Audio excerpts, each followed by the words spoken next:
सर्वेभ्यः नमो नमः। अहम मोनिका तालियान।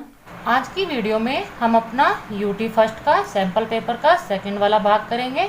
इससे पहले मैं आपका एक वीडियो में सैंपल पेपर का फर्स्ट भाग करा चुकी हूँ। यह जो मैं आपके सैंपल पेपर की वीडियो बना रही हूँ, यह आपके परीक्षा की ही तैयारी है। आप अपने इस सैंपल पेपर को भी हल करके अपनी परीक्षा की और अच्छे से तैयारी कर सकते हैं। जो मैंने आपको पहले सैंपल पेपर कराया था, उम्मीद है आपने वह बहुत अच्छे से किया होगा। यह सैंपल पेपर आपका यूटी फर्स्ट का ही है। इसका समय भी आपका 1 घंटा निर्धारित है और जो इसके अंक होंगे वह भी आपके 20 नंबर ही होंगे। प्रश्न संख्या 1 है, प्रश्न नाम उत्तराणी आम अथवा न लिखंतु। यह आपका 2 अंक का प्रश्न है। यहाँ जो आपके प्रश्न लिखे हुए हैं, इनके सामने आपको आम अथवा न लिखना है। यदि यह वाक्य आपका सही है तो आप इसके सामने आम लिखेंगे। यदि यह वाक्य आपका गलत है तो आप इसके सामने ना लिखेंगे। जो आपके वाक्य होंगे यह आपके पाठों के ही अनुसार है। किम वानरः आकाशे भ्रमन्ति। क्या बंदर आकाश में घूम रहे हैं। किम चित्रे मधुरस्य भ्रातः अस्ति। क्या चित्र में मधुर का भाई है। किम बालाः उद्याने क्रीडन्ति। क्या बालक बगीचे में खेल रहे हैं। किम जंतुशालायाम खगाः सन्ति। क्या जंतुशाला में पक्षी हैं। आप अपने इन प्रश्नों का उत्तर बहुत ध्यान से दीजिए।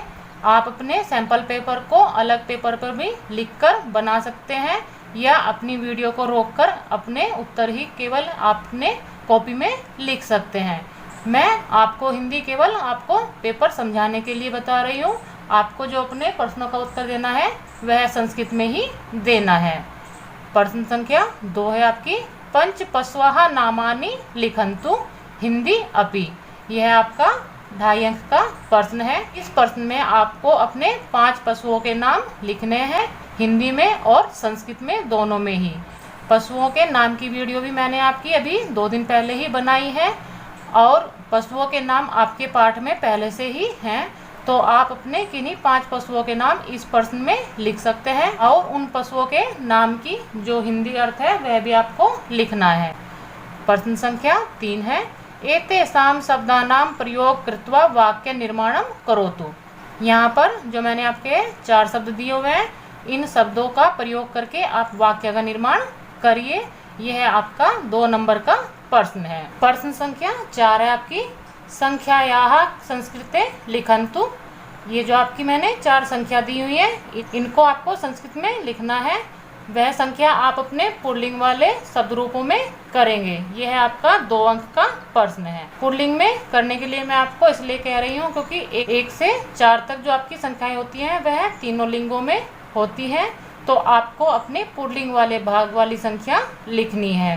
संख्याओं वाली वीडियो भी मैं आपके पहले ही बना चुकी हूँ, जिसमें मैंने आपकी 1 से 4 तक की संख्याएं तीनों लिंगों में और आपकी 5 से 10 तक की संख्याएं आपकी सामान्य रूप से बताई हुई हैं। प्रश्न संख्या 5 है आपकी, रिक्त स्थानानि पूरयन्तु राम शब्द रूप। यहाँ पर मैंने आपके जो राम के आकारांत शब्द रूप हैं उनको रिक्त स्थानों के रूप में बनाया है। यह आपका 2 नंबर का प्रश्न है।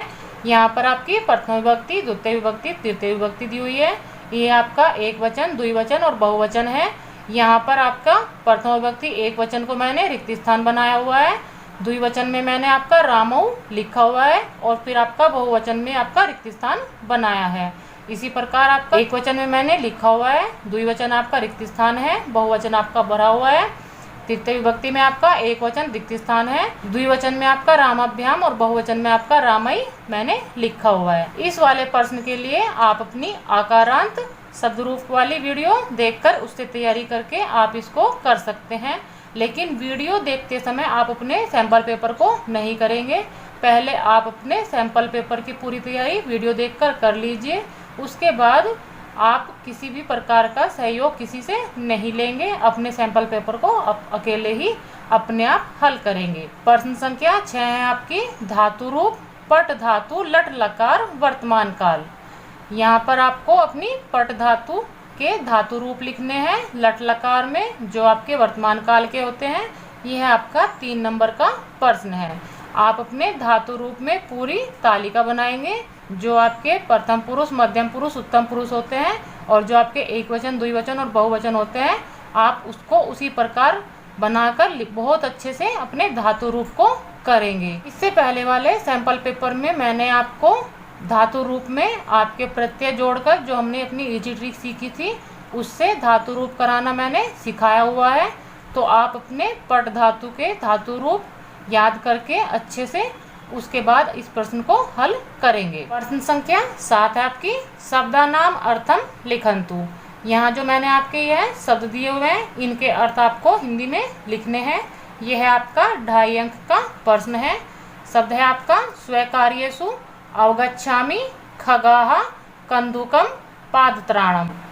जो आपके शब्द आपके पाठों में आए हुए हैं उन पाठों से ही मैंने आपके यहाँ पर ये शब्द लिए हैं। आपके पाठों में जो अलग से शब्द रूप लिखे हुए हैं उनमें से भी आपके इनमें से 1 या 2 शब्द मैंने लिए हैं। शेष जो आपके शब्द हैं वह आपके पाठों के ही हैं, क्योंकि आप अपने पाठ बहुत अच्छे से पढ़ चुके हैं तो आपको अपने इन शब्दों का अर्थ पता ही होगा।